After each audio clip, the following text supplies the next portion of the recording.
Citigroup reported quarterly earnings on Tuesday that beat expectations on solid results from consumer banking. The big bank also reported a charge of roughly $19 billion following a revamp to the U.S. tax code. Citigroup reported adjusted earnings per share of $1.28 for the fourth quarter of 2017. Analysts polled by Reuters expected earnings to come in at $1.19. Some analysts have published notes Tuesday morning that put the bank's EPS number closer to $1.20, excluding a tax-related gain. Revenue came in roughly in line with expectations at $17.3 billion and was 1% higher than the fourth quarter of 2016.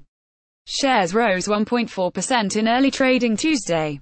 Citigroup also took a one-time, non-cash charge of about $22 billion for the quarter. The company said that approximately $19 billion of the charge is related to recalculating the value of tax assets as a result of the new corporate tax cuts. Another $3 billion of the charge is related to bringing home profit made abroad. Last month, President Donald Trump signed a bill that slashed the corporate tax rate to 21% from 35%. While the new law is expected to be a long-term positive for most companies, several announced they would have to take one-time charges because the lower rate reduced the value of their deferred tax assets, which represent taxes already paid.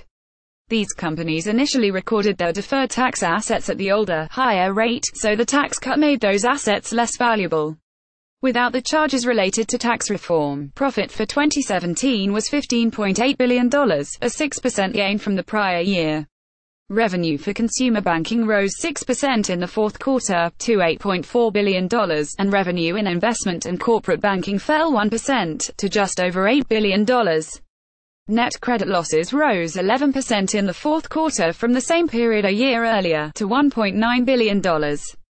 Last year Citi doubled its dividend and announced a $15.6 billion share buyback plan, its biggest ever. That is still on track. Tax reform does not change our capital return goals as we remain committed to returning at least $60 billion of capital in the current and next two CCAR cycles, subject to regulatory approval, CEO Michael Corbat said in a press release on Tuesday.